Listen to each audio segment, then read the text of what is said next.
Presenting America's most distinctive station wagon, the 1957 Rambler Cross Country, with the power and economy news of the year. Two great new Rambler engines, V8 or 6, a new 190 horsepower V8 with flash-away hydromatic, dual exhaust, and peak performance on regular gas. A new improved Rambler Economy 6. Hello again. We're here for another segment in the Nash Heritage Preservation Project. And as usual, I'm your host, Patrick Foster.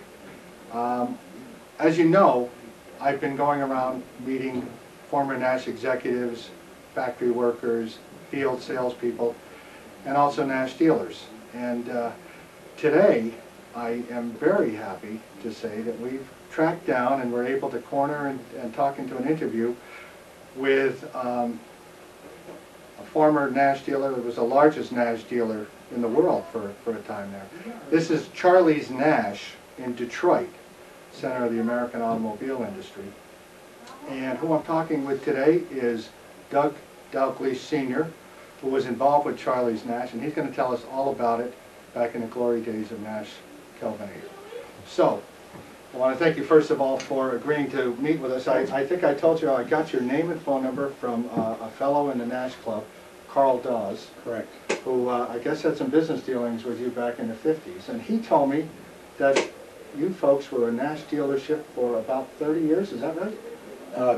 So I'll start right at the beginning. Okay. If you don't mind, I'll go from a chronological order. My dad came to Detroit in 1922 from Ottawa, Canada. And it was mechanically inclined. Started as a mechanic at the dealership just down the street from where we're presently sitting at Woodward and Palmer Avenue in Detroit in 1922, and started to work for a company called the Miller Judd Company, which was owned by Walter Judd. And subsequently he became the service manager there. And then as things started to crumble in the economy, the checks bounced, and so he left there and opened up his own garage, a Nash garage, and what they called the West Side Detroit, 3000 Joy Road. In fact, I gave you a picture of that. I think you'll remember that was the one. Yeah. It was a one little garage. You drove in the front door, and he had the garage, and then they decided that they'd give him a franchise. And what they did, they gave him one car. He sold that car, and then he gave another car, and that's where it started. Do you, by any chance, is there any record what the first Nash car was that they sold? I don't know. There's a picture that I'll show you that was in the 1928 era. You may see one aimed out the front door, so that may very well be the one. I don't know. Okay. So he had the dealership and was selling small volume of Nash cars. That's correct. And then in 1928, that's the year actually the year that's started in business. And 1 month after he started business, the banks closed. So it was a very long time struggle. Then moved up into the further up the street in Georgia, where the larger dealership, which I think you've seen the picture, which I have on my wall. Yeah. And stayed there until 1948, and that's where my brother and I first started working at that dealership, when we were kids as well as later on. Now, did you start working at the dealership in 1948? I started working actually earlier than that when I was 14, when I got to school. We worked all the time, the summers, every summer, and even when we were out of school until 1950, and when I graduated from school, of course, I went full-time. But in that year, we'd already moved to our location on Livernois, in 1948-49 segment. Now, what brought on the move to Livernois? Nash was feeling their power, and after the war and so forth, they decided that we should have better and bigger facilities. So we built a real, at that time it still is actually, it was a real edifice. And in order to make us sure that we did that, our good friend Clay Doss cut our cars off. I've heard that Clay Doss was the sales manager, vice president of sales for Nash Motors. And I've heard that he was, well, he's described in the press as a courtly southern gentleman with a soft southern accent, and some of the dealers say he was a hard taskmaster. The taskmaster, and of course, from our perspective, he was a little too hard. Yeah. He was not, you know, you don't have to beat up people with a hammer. That's what I think that was a technique that they got away with it. Yeah. Now, he actually did us a favor, because we built that building subsequently. In 1954, we acquired the Oldsmobile Cadillac franchise, so he didn't realize we did us a big favor. Yeah. Now, well, the other favor going with this in 1948, and I have to pause here and say that you're right. I remember reading through a lot of different Nash reports where they emphasized that they wanted bigger dealers, stronger dealers, and they wanted beautiful facilities. And they said every Nash dealer was going to be a pillar of his community with the finest facilities and the finest service. And you built that store, and it grew into a very large dealership. Right. Yeah. In fact, in the early '50s, when we were, I know there's a couple of records that they probably are maybe long gone now, but we were the largest dealership for Nash in the United States, of course, outside the world. Do you remember what years? I'd say 1950, 51, and 52, and probably up through 53. 54 was our final year with Nash. Mm-hmm. You know, they had a big year that year. It was just that was a tapering off situation. And I might add, just for whatever it's worth, and during the Depression, for those years, my dad was the only Nash dealer in Detroit, not just the largest, smallest, or biggest, the only one. Yeah. So. Now, you mentioned 1951, and I think if memory serves me well, that was Nash's best year ever. Correct. Had the Rambler with several models, right, and the Airflight, the big Ambassadors and Statesmen, were doing pretty well too. Right. They were ahead of their time, as you know. Yeah. Now, what were you doing for the dealership back then? I started actually at that time. I was in sales at that. I worked in the parts and service. We all did those things years before when we were younger. Mm-hmm. We worked in sales, and then an interesting side story. After we started going in, none of our salespeople had ever sold a car before. When we started those big shows, we hired our Nash district manager came to work for us. Our assistant zone manager came to work for us. We had actually our zone manager's son worked for us. So they'd never sold cars before, and that was a crew that we had. So it really was good. And you were out there selling cars too? Oh, there was lots of fun. Yeah, I missed out on that. I think I've mentioned in previous broadcasts that I was a car salesman for American Motors for a number of years, and those were the happiest years of my life.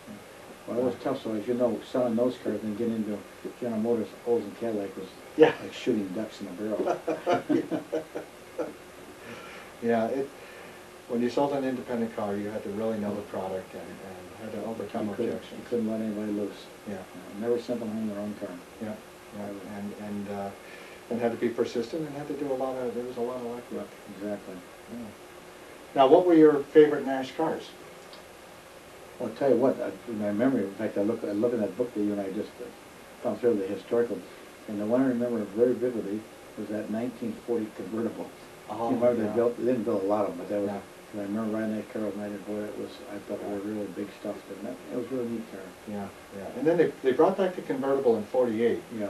but they only built about 1,000 of them. Right. And I don't know if you are familiar with the old car hobby, but the Nash convertibles from the '40s are worth quite a bit of money. Well, I'm sure they are. Yeah, Really, that was a neat car. That was the Ambassador. Had the good engine. Yeah. Really neat car. And I think I'll slip my mind. I was going to tell you something else about when I do a bounce in, even though it's not a sequence. Okay. All right. Tell me a little bit about what your planning potential was in, say, 1950, if you remember back then. I'll tell you, you got me cold on that. I don't remember. Got you cold. You got oh, okay. I know that we saw. I can tell you about what we were selling in those. We were up in the 1,000+ cars. Okay. Yeah. In those years, we got into that. I did check something where I remember it was in the 1,000+ cars. Let me pause here to explain to the audience what planning potential is. That's the number of cars a dealer should be able to sell, or what the factory says a dealer should be able to sell in his market. So if you've got a planning potential of 500 cars, you plan your business based on moving 500 new cars a year.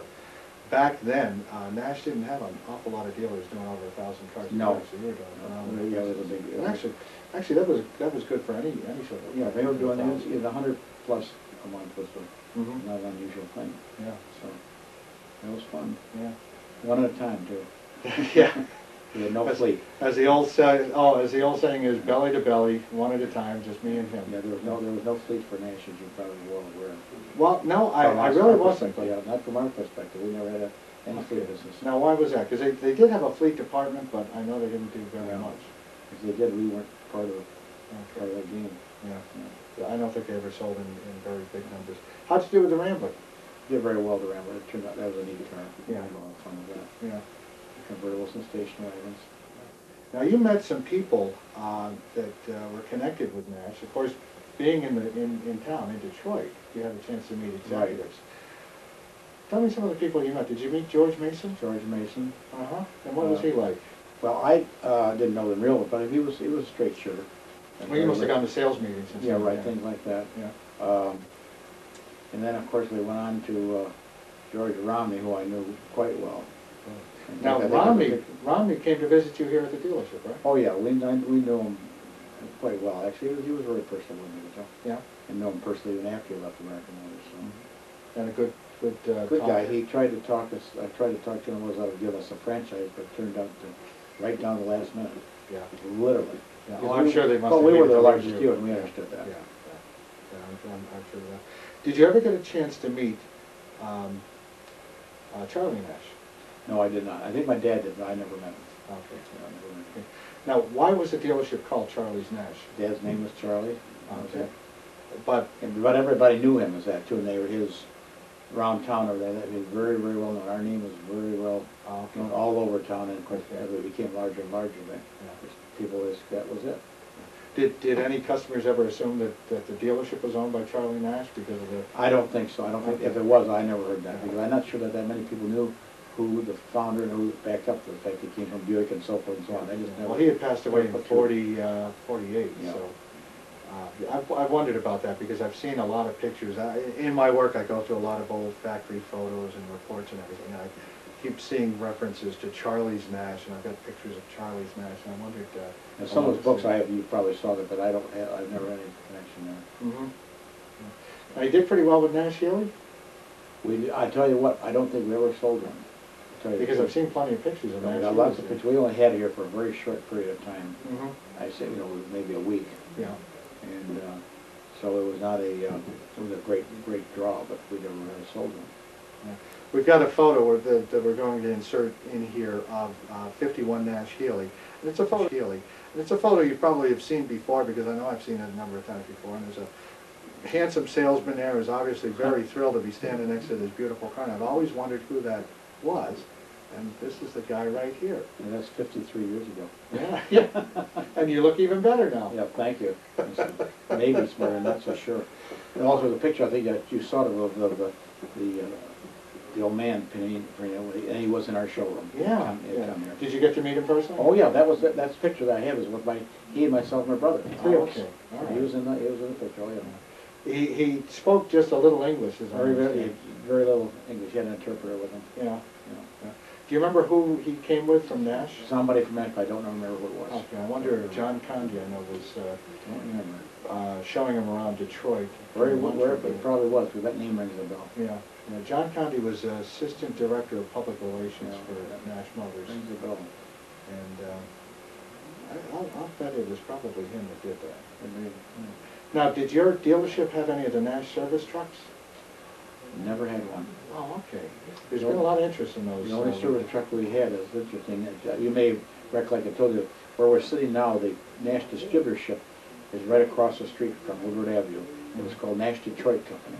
Mm-hmm. That's founded by Charles Abbott and somebody in the Nash family. I forgot who it was. But the reason I mentioned the truck is because I used to pick up parts there when I was 14 years old. And that truck was made out of one of the old burned out Lafayette, Nash Lafayette. Chopped the back off and made it into a truck. So that was my only experience with a Nash truck. Oh, okay. A lot of dealers did have them, and I wondered.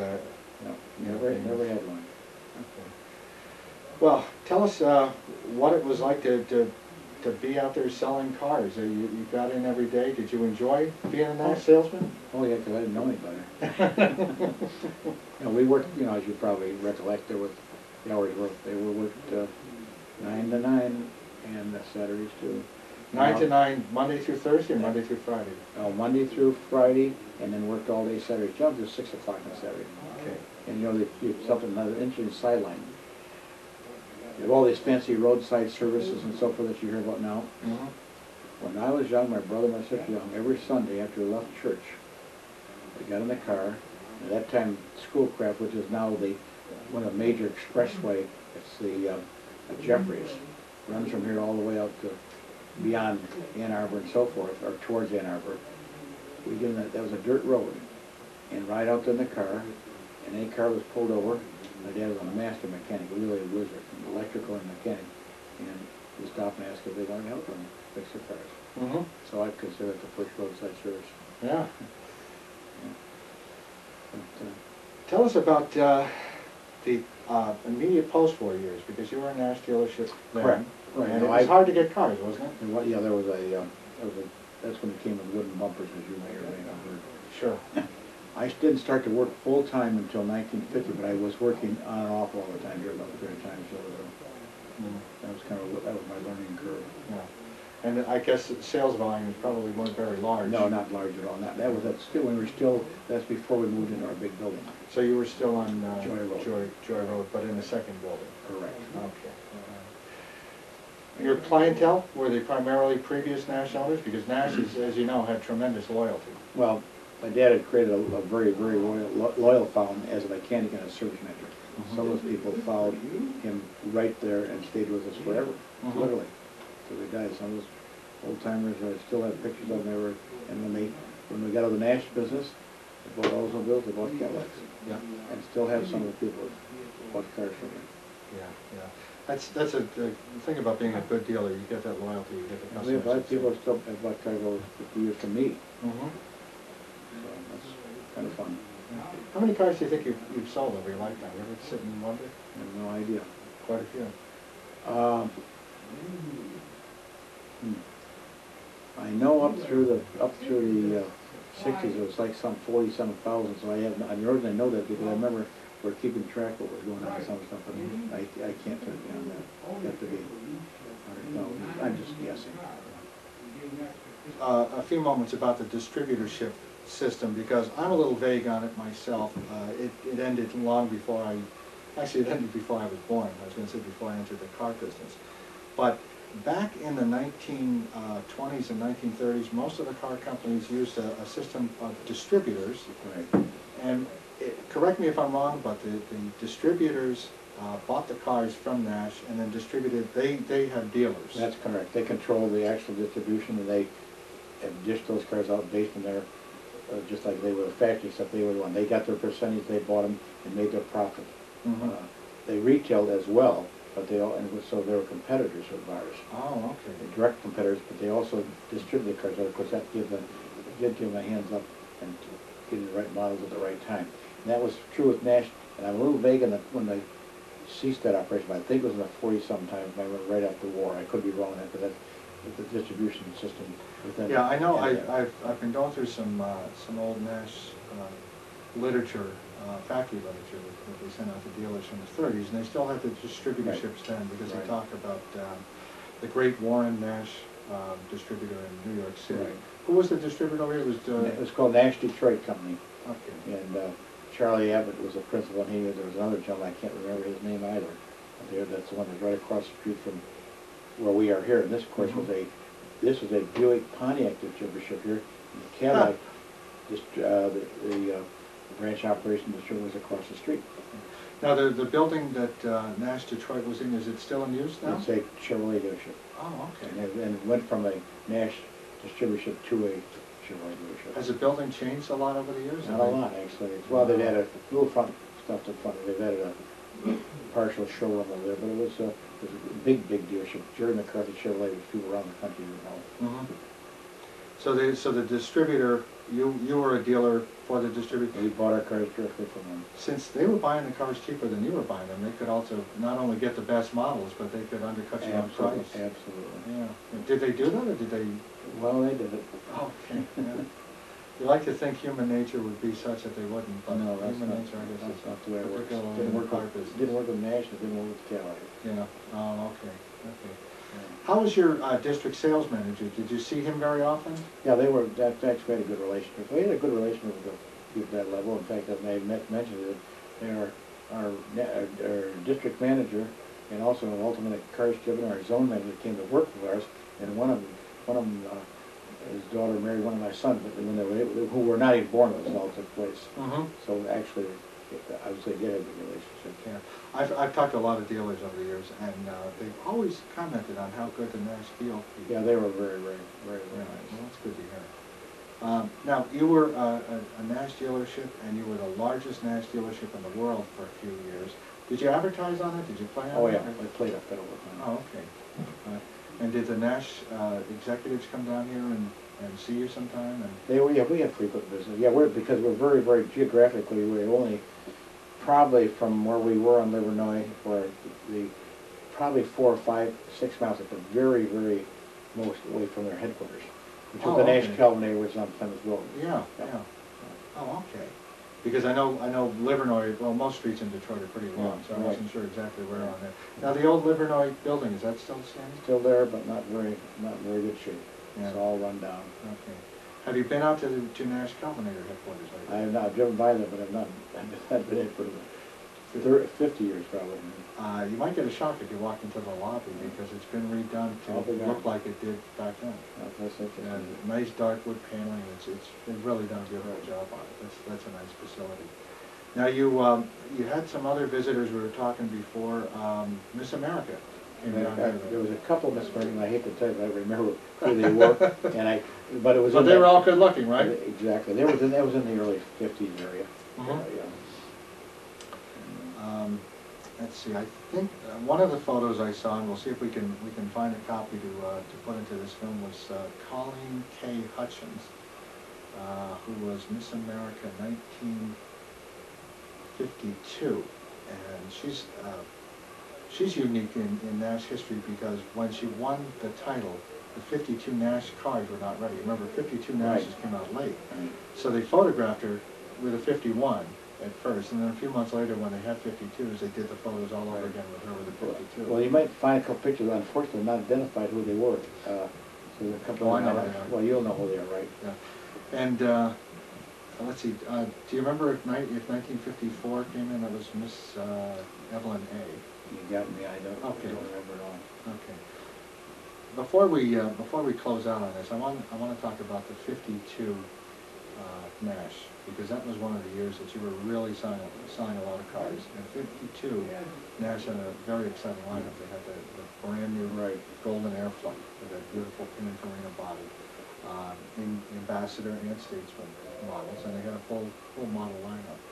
And they also had the Rambler in convertible, hardtop, and station wagon. Right. Now, do you remember the 52s in particular, the beautiful... I remember the car, but as far as some of the events around the time, of course, the Ramblers, and then, of course, we got the Metropolitan a year or two later. I don't know what year that came out. That came out, it was announced in March of '54. Yeah, okay, then, of course, we were a dealer for a relatively short time. Yeah. But it was kind of interesting, because a little while back, somebody called, knowing that we'd been a Nash dealer, and they had some kind of a... bet, $50 bet on what the car was called. And the one fellow said that he said it was a Cosmopolitan, his friend said it was a Neapolitan. For a fact, it's not a made up story. And well, you both lose. Did you sell any Metropolitans here in Detroit? Oh yeah, we sold quite a few. They came in off the boat, right down here in the river.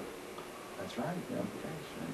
I'm just surprised, because I'm from the East, and we've always heard that people in Michigan, people in Detroit would never buy a small car. No, we sold quite a few of those. Interestingly, there's still a couple roaming around town. In mint condition, actually, because we saw them at the Green Cruise last year. I saw a couple of them.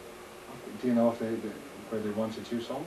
I have no idea. Because sometimes they'll put the old dealer stickers on it. I never saw that, so I couldn't get close enough. So. Oh, okay. Yeah. We're going to have the Metropolitan Club is going to be having their annual meeting in Auburn Hills, Michigan in 2003, which is later on this year. You'll have to come out there. That'd be fun to go to. No, you got to come out there. You got to get an invitation, though. Well, here it is. There you go. But I'm not paying your way. Don't worry about it. I live close by.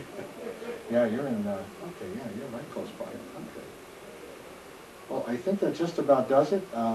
Final question, perhaps, just tell us what your favorite Nash car was. Of all the Nashes that you sold, and this is a man who sold hundreds of Nash automobiles. Good question. I meant the convertible, but I didn't sell that. That was one of my favorite cars. The one that I sold. How about the bathtubs that came out in 49? That was tough. That was tough. Yeah. Those are I still probably think it's probably some of the previous model that, I remember selling a 48 Ambassador Coupe. Yeah. That was kind of probably one of my first cars. I think it was probably my favorite. Oh, okay. And you don't own a Nash car right now, right? I don't think. Okay. The only one I liked was that I showed the pictures of that 1908 Delgleish that built in Scotland. Yeah. Of which there was 10 of them built. Yeah. So one in the world, but we don't know where it is. Oh, okay. Well, in my travels, I'll keep an eye out for I it. appreciate that. Okay. Well, I want to thank you again. This has been very You're exciting. you're very welcome. Thank you for having me do your little bit. And that's it for the Nash Heritage Preservation Project. We'll see you next time. And until then, stay well. Bye-bye.